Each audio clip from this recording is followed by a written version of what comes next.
तो welcome back. Thank you, आपने अपना कीमती समय दिया।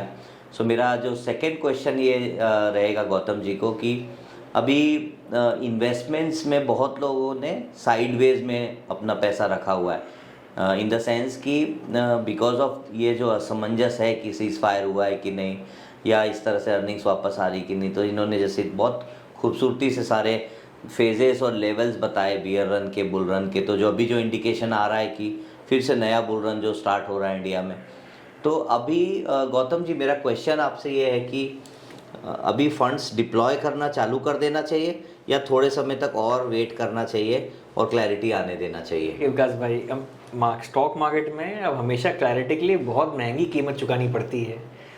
आपको इन्वेस्ट तब करना चाहिए जब कोई अनसर्टेनिटी हो या थोड़ा टेंशन हो मार्केट में, बिकॉज तब आपको अच्छे भाव मिलते हैं निवेश करने के लिए। और जो स्टेज में new bull run bull market जो होता है जी, इसमें मैक्सिमम अमाउंट ऑफ डिसबिलीफ होता है इन द रैली। बहुत लोग क्या सोचते हैं, जो बेयर मार्केट से इतने घाव खा चुके हैं, इतने इंजर्ड हो चुके हैं जी, वो मानने को तैयार ही नहीं होते कि नया बुल रन, सब कुछ तो खराब उस समय माहौल इतना, सारे हेडलाइंस नेगेटिव होते हैं। प्रीवियस बेयर मार्केट की वजह से स्टॉक पोर्टफोलियोज डाउन रहते हैं काफी, तो कॉन्फिडेंस लोग लो रहता है, लोग स्केप्टिकल हो जाते हैं, इसलिए वो नए बुल रन के स्टार्ट को में विश्वास रख ही नहीं पाते, रिसेंसी बायस में आ जाते हैं। लेकिन यही समय है कि प्रीवियस बेयर मार्केट या बुल मार्केट में जो भी गलतियां की थी उसको हटाई, नए पोर्टफोलियो से निकालिए और नए बुल मार्केट के नए सेक्टोरल लीडर्स में अच्छे पोजीशंस बनाइए and stay invested for the full length, full duration of the new sectoral bull run. तो फुल ड्यूरेशन का मतलब क्या क्या साइकिल कितना होना चाहिए? देखिए, कोई भी सेक्टोरल बुल मार्केट का टॉप या maximum peak, basically peak out कब करता है, आप उसके लिए भी कुछ इंडिकेटर्स हैं। आप सडनली देखेंगे कि उस इंडस्ट्री, उस पर्टिकुलर क्षेत्र से, उस पर्टिकुलर इंडस्ट्री से हर महीने या every other week IPO announcement आ जाएंगे। और कोई भी इंडस्ट्री में जब कैपिटल की भरमार इतनी जोर से आती है, कॉम्पिटिटिव इंटेंसिटी बढ़ती है, उस सेक्टर के मार्जिन्स गिरने शुरू हो जाते हैं, मतलब margins have peaked out, peak margins हो गया है। So peak margins, peak profitability, peak valuations पे बुल मार्केट का भी अंत होता है और सेक्टोरल बुल मार्केट का भी अंत होता है। That is how you basically take a exit at that particular point of time. Sometimes आप देखोगे कि आपके एग्जिट के बाद भी 40-50% शेयर और बढ़ जाएं after the run up of 200-300%, but it's okay to leave some profits on the table and let the other people enter the party late। आप भी कुछ थोड़े पहले निकल जाइए, कोई बात नहीं, बिकॉज अगर आप लंबे समय, if you overstay your welcome, ज्यादा लंबा रुक गए, जब वो सेक्टर के डी रेटिंग शुरू होगी उस समय स्टॉक प्राइस डैमेज इतना स्विफ्ट होगा कि आपके बुल मार्केट के मुनाफों में से सिग्निफिकेंट परसेंटेज आप खो देंगे। तो इसलिए स्टॉक मार्केट में ज्यादा लालची नहीं होना है, आपको डिसिप्लिन होना है। शेयर मार्केट में लालच और डर, इससे दूर रहना है। लेकिन ये बोलना आसान है, ज्यादातर लोग इसको ठीक से कर नहीं पाते हैं। दैट इज वेरी आपकी companies like yours comes into the picture, क्योंकि आप क्लाइंट्स के बिहेवियरल एस्पेक्ट्स में हैंड होल्डिंग करके काफी वैल्यू एड करते हैं। हमने कितने सारे एग्जांपल्स देखे पास में कि इस म्यूचुअल फंड ने पिछले 20 साल में 15 से 20% CAGR दिया, बट एक्चुअल इन्वेस्टर रिटर्न का जब डेटा निकला, वो इन्वेस्टर्स तो आधा रिटर्न भी कमा नहीं पाए, क्योंकि वो तेजी के बाजार में उनका ड्यूरेशन 2 से 3 साल का ही होता है। वो गलत टाइम, या तो ड्यूरेशन छोटा होता है, या फिर तेजी के बाजार में वो जब वो फंड मैनेजर का स्टाइल फेवर में, तब वो टॉप में घुस जाएंगे और फिर जैसे वो 1-2 साल अंडर परफॉर्म करेगा उससे में निकल जाएंगे। देखिए, इस इन्वेस्टिंग स्टाइल्स भी सिक्लिकल होती हैं। 2018-19 में quality at any price favour में था, फिर अगले 5 साल चला नहीं। सिमिलरली 2023 में value stocks, PSUs, railways, defence बहुत सालों बाद चले। हर चीज का एक अपना समय आता है मार्केट में। लेकिन एज अ फंड मैनेजर आपको अपने इन्वेस्टमेंट फिलॉसफी को हर मार्केट के हर अलग साइकिल के हिसाब से बदलना नहीं है, आपको कंसिस्टेंट रहना है। और इसलिए कंपनीज लगे और आप लोग जो क्लाइंट एजुकेशन करते हो एट द वेरी बिगनिंग, ये इतना क्रूशियल है, बिकॉज क्लाइंट को समझना जरूरी कि भाई कोई भी ऐसा इन्वेस्टमेंट स्टाइल नहीं जो हर साल पॉजिटिव रिटर्न देगा या हर साल स्टेबल कंसिस्टेंट रिटर्न देगा। ये सिक्लिकल होगा, लेकिन बुल मार्केट के रिटर्न्स और बेयर मार्केट के रिटर्न्स को जोड़ के एक साइकिल का रिटर्न बनता है, CAGR बनता है, वो इन्वेस्टर को मिलता है। वो एक्सपेक्टेशन सही आप शुरू में एस्टैब्लिश कर लीजिए। देखिए, बहुत अच्छी बात इन्होंने कही है आज। आपको ये इन्फॉर्मेशन के गैप की कीमत बहुत बड़ी चुकानी पड़ती है। इसका मतलब ये है कि अगर इन्फॉर्मेशन अगर अवेलेबल है तो ऑब्वियसली प्राइस आपको एडवांटेज प्राइस का नहीं मिलेगा। तो चूंकि आप HNI इन्वेस्टर एक हैं, हमारे चैनल को जो व्यू करते हैं, हाई नेटवर्थ इंडिविजुअल जिसे मैं कहता हूँ, आपने लाइफ में पैसा कमाया है because you are better than others, तभी आपने आज ये 1 करोड़ 2 करोड़ का पोर्टफोलियो बनाया। अगर आप मुझसे पूछते हैं कि विकास ऐसे नंबर बताइए कि कितने लोग हैं जिनका पोर्टफोलियो 1 या 2 करोड़ से ऊपर है आज इंडिया में, चाहे वो म्यूचुअल फंड हो, चाहे आईएफ के थ्रू या पीएमएस के थ्रू, तो टोटल आपके पास में आप सरप्राइज होंगे 6 लाख के ऊपर नंबर नहीं आता है। सिर्फ 6 लाख लोग हैं जिनका पोर्टफोलियो इस रेंज पे है आज, तो आप उनमें से एक हैं। तो पहली बात तो बहुत बहुत आपको शुभकामनाएं, बधाई। लेकिन अब आपको बन तो गए हैं, लेकिन अब वहाँ तक बने हैं इसलिए बिकॉज आपने अच्छा काम किया बाकियों से, लेकिन अब इन्वेस्टमेंट में भी आपको उसी तरह से करना पड़ेगा। अपनी सूझबूझ लगा के आपको प्राइस का बेनिफिट लेने के लिए आपको you need to be ahead of others, और उसके लिए आपको हमेशा अनसर्टिनिटी के साथ खड़ा होना पड़ेगा। और जब आपको लगता है कि आपके गोल्स पूरे हो गए, आपके टारगेटेड रिटर्न्स अचीव हो गए, तो जैसा गौतम जी ने बोला, आप उस समय पे कुछ प्रॉफिट जरूर बुक करें और बाकी के एसेट क्लास में डिवर्सिफाइड करें। हमारा एज ए वेल्थ हाउस यही अटेम्प्ट रहता है। मेरा तीसरा क्वेश्चन है गौतम जी, अगर आपके फंड में पैसा इन्वेस्ट करना है पीएमएस के थ्रू, तो कैसे इन्वेस्ट किया जा सकता है, और आप कौन सी थीम को प्ले करते हैं अपने फंड पे, और किस तरह की रिटर्न एक्सपेक्टेशन होनी चाहिए इन्वेस्टर की? देखिए, सबसे पहली बात, आखिरी पार्ट ऑफ क्वेश्चन पहले आंसर कर लेता हूँ। देखिए, कोई भी इन्वेस्टर पीएमएस या आईएएफ में इसलिए इन्वेस्ट करता है क्योंकि वो चाहता है कि फंड मैनेजर बेंचमार्क जो है उसको कम से कम बीट करे, अदरवाइज वो इन्वेस्टर खुद ही वो इंडेक्स में पैसा लगा ले। तो reasonable return expectation should be कि जो फंड मैनेजर है एएफ का या पीएमएस का, वो benchmark, in our case it is BSE 500, over a rolling 5 year basis, on any rolling 5 year basis कम से कम एनुअली 2 से 3% एक्स्ट्रा अल्फा जनरेट करे after fees. I think that's a reasonable return expectation to have. जी, regarding which themes we should play, so basically हमारा Complete Circle Stellar Wealth PMS एक flexi cap product है। हम large cap, mid cap, small cap तीनों क्षेत्रों में invest करते हैं, लेकिन क्योंकि हमें लार्ज कैप्स में ग्रोथ अपॉर्चुनिटीज कम दिखती हैं, इसलिए प्रिडोमिनेटली आज के दिन स्मॉल कैप, मिड कैप में ज़्यादा निवेश है हमारा। आज के दिन you can say 20% large cap, 40% mid cap और 40% स्मॉल कैप है हमारे पोर्टफोलियो में।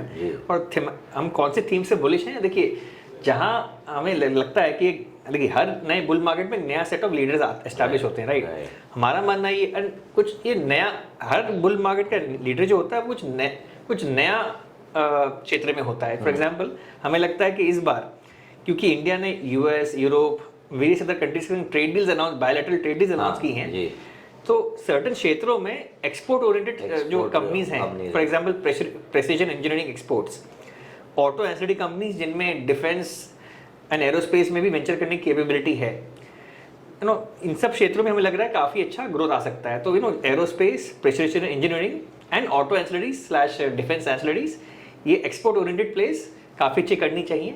प्लस इनोवेटर CDMO, सो AI की वजह से, आर्टिफिशियल इंटेलिजेंस की वजह से जो R&D में क्लिनिकल ट्रायल्स होते हैं उसका टाइमलाइन काफ़ी कॉम्प्रेस्ड हो गया है।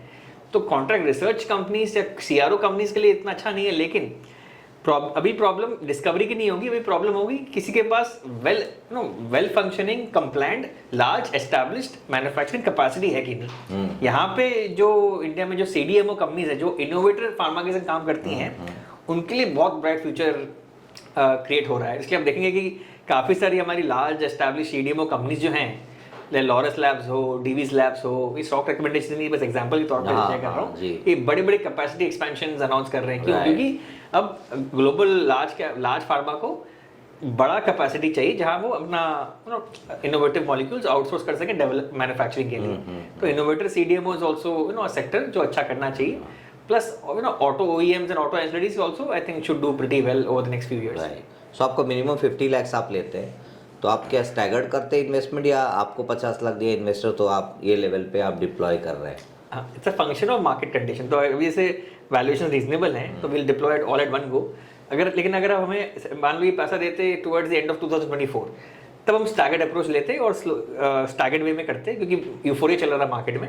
तो ये जो स्टैगर करना है या एक लमसम एक बार में इन्वेस्ट करना है क्लाइंट कैपिटल, ये फंक्शन है मार्केट एनवायरनमेंट का। अगर मार्केट में अभी रीजनेबल वैल्यूएशंस हैं तो हम इमीडिएटली इन्वेस्ट कर देते हैं, और अगर मार्केट में यूफोरिया बना हुआ है तो फिर हम स्टैगर्ड अप्रोच प्रेफर करते हैं। तो क्या आप कैश कॉल लेते हैं अपने पोर्टफोलियो पे कभी गौतम जी? हम लोग लेते हैं, जब जैसे मैंने कहा यूफोरिया, तो तब हम लोग 10 से 15% कैश में ले लेते हैं। लेकिन our learning from the previous जो हाल ही में जो बेयर मार्केट हमें जो लगता है जो खत्म हुआ है, प्रोवाइडेड यूएस रन और एक्सीलेंट नहीं करे, इस बेयर मार्केट में हमें लर्निंग ये मिली कि जब बुल मार्केट खत्म होने वाला हो तो even a slightly higher cash percentage of even as high as 25-30% is not a bad idea, because आपको उस स्टेज 1 में जो बड़ा क्रैश आएगा, जो बेयर मार्केट के स्टेज 1 में जो बड़ा फॉल आता है, उसमें फिर आप उस पैसों में से कुछ डिप्लॉय कर सकते हो। फिर स्टेज 2 ऑफ बेयर मार्केट जो उसमें फर्दर आप थोड़ा और डिप्लॉय कर सकते हो। और स्टेज 3 जब मैक्सिमम अपॉर्चुनिटी फॉर प्रॉफिट जब अपने आप को प्रेजेंट करती है, तब भी आपको थोड़ा कैश चाहिए। तो आई थिंक इसलिए जो to raise some good amount of cash during times of euphoria is not a bad idea. But इसमें दिक्कत ये होती है विकास भाई कि आप एग्जिट पे मान लो ले लो, जब बेयर मार्केट खत्म होता है और नया बुल रन स्टार्ट होता है स्टेज 1, उस समय इतनी तेजी से स्टॉक प्राइस बढ़ते हैं that if you are outside the market that time, तो आप सही टाइम पे बहुत बार वापस री एंटर या रीडिप्लॉय कर नहीं पाते, तो ये चैलेंज हो जाता है। इसलिए हमारे पीएमएस के इंसेप्शन से पिछले 3 साल से हम तो generally almost most of the time fully invested ही रहे हैं। बट ये कैश मैनेजमेंट एक ऐसा टॉपिक है जिसमें कोई क्लियर कट आंसर नहीं है, इसमें लक भी बहुत बड़ा रोल प्ले करता है। ठीक बात। नहीं, अभी मैंने इसलिए पूछा कि कुछ एक फंड मैनेजर ऑफलेट कैश कॉल लेने लगे हैं इंडस्ट्री में, पीएमएस में पहले नहीं लेते थे, तो इसलिए मैंने पूछा कि आपका इसमें क्या नजर। मुझे ध्यान है कुछ पीएमएस मैनेजर्स हैं जो 100% कैश कॉल भी ले चुके हैं पिछले सालों में, मुझे ध्यान है इसके बारे में। लेकिन वो हमारे क्लाइंट दे रहा है पैसा इक्विटी में इन्वेस्ट करने के लिए, वो हमारे कैश कॉल के लिए तो पैसा दे नहीं रहा है, वो चाहता है रिटर्न जनरेट करना। But as an active fund manager to have to raise some amount of decent cash towards bull market euphoria चल रहा हो, ये आई थिंक खराब आइडिया नहीं है। थोड़ा बहुत कैश रेज कर ही सकते हैं। राइट। तो मेरा लास्ट क्वेश्चन है आपसे गौतम जी कि आपने एक बुक ऑथर की जॉय ऑफ कंपाउंडिंग हम सब ने पढ़ी, काफ़ी लोगों ने सराहा उसके, काफ़ी लोगों ने उसके बारे में अप्रिशिएट किया। मैं देखते रहता हूँ आपके लिंक्डइन पे भी काफ़ी फीडबैक्स आते रहते। आपकी सेकंड बुक अभी एक लॉन्च हुई है, तो अपने हमारे दर्शकों को, हमारे जो निवेशकों को, उनको अगर आप बता सके कि आपने उसमें क्या कोशिश की है, क्या अटेम्प्ट किया है, कि क्या मैसेज देना चाहते हैं हमारे निवेशकों को उस बुक के थ्रू। जो सेकंड किताब है मेरी, उसका नाम है the making of a value investor, ये हापर कॉलिंस इंडिया ने पब्लिश की है। और इस किताब में मैंने अपने इन्वेस्टमेंट जर्नल में से अपने बिगेस्ट लर्निंग शेयर किए हैं from the India small cap mid cap bear market, जो जनवरी 2018 से मार्च 2020 तक चली थी, 27 महीनों की बेयर मार्केट जो थी, उसमें सबसे बड़ी सीख मिली मुझे एज एन इन्वेस्टर। तो देखिए, कोई भी इन्वेस्टर के लिए सबसे बड़ी लर्निंग मिलती है बेयर मार्केट से, मंदी के बाजार में। बुल मार्केट में आपको सीखते नहीं हो, बल्कि सबसे बड़ी गलतियां करते हो जब बुल मार्केट खत्म होने वाला होता है, उस समय सबसे बड़ी गलतियां होती हैं। क्या बात। तो इस बेयर मार्केट, इस जर्नल में मैंने बेसिकली ये लिखा है कि मैंने, देखिए, दिसंबर 2013 से दिसंबर 2017 के बीच में 4 साल स्मॉल कैप मिड कैप में बुल रन आया था। अब होता क्या है विकास भाई, जब ये स्टॉक प्राइस तेजी से बढ़ते हैं बुल मार्केट में, हमें लगता है हम बहुत होशियार हैं, हम अव्वल नंबर के इन्वेस्टर हैं, लेकिन मार्केट साइकिल हमारे फेवर में है। It's a rising tide lifting all boats. तो बीटा तो सब लोग कमा लेते हैं बुल मार्केट में, लेकिन अल्फा, ट्रू अल्फा जनरेशन कब होता है? बेयर मार्केट में। अगर आप बेयर मार्केट में ब्लो अप नहीं करें, इफ यू फॉर एग्जांपल जनवरी 2018 से लेकर मार्च 2020 तक कोविड भी था, तो स्मॉल कैप इंडेक्स 55% क्रैश किया, मिड कैप इंडेक्स 45% क्रैश किया, और इंडिविजुअल स्टॉक्स तो 70-80% भी फॉल कर गए थे। अगर as a fund manager public money manage कर रहे हो और अगर आप 70-80% गिर गए 2 साल में, तो इट्स वेरी वेरी डिफिकल्ट, उससे रिकवर करना बहुत मुश्किल है। तो ये बेयर मार्केट में अगर आप जितना इंडेक्स गिरा है उससे अगर आप 10-15% कम गिरे, तो वो अल्फा जो आपने जनरेट कर लिया, वो फिर आपके लॉन्ग टर्म सीजीआर को बहुत इंप्रूव कर देता है।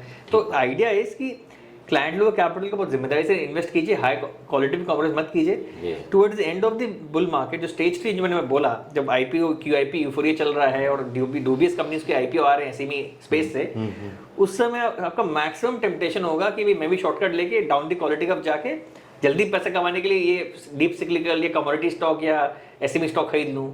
लेकिन फिर वो जब बेयर मार्केट उसके बाद जो आएगा और वो परमानेंट लॉस ऑफ कैपिटल जब हो जाएगा, तो इससे क्लाइंट आपसे बहुत नाराज हो जाएंगे। फिर आपसे basically then that is the problem. जब उस समय का एक तो ये मैक्रो कैप स्मॉल कैप होते बहुत इलिक्विड, आपको एग्जिट मिलता नहीं है, क्लाइंट का रिडेम्पशन जब अगर आता है तो उस समय it's a big problem to liquidate this companies, because bear market में इनके लिए कोई बायर होता नहीं है। तो एज अ फंड मैनेजर आपको trading volume, liquidity and quality of the management पे बहुत फोकस करना है when you are investing public money. ये फर्क है पर्सनल पोर्टफोलियो मैनेज करना और पब्लिक मनी मैनेज करने में, ये सबसे बड़ा फंडामेंटल डिफरेंस है। ठीक बात है, बहुत अच्छी बात है। सो इसके साथ हम आपसे विदा लेते हैं। धन्यवाद। Thank you for watching this video. Thank you Gautam ji, आपने अपना समय थैंक यू निकाला। विकास जी।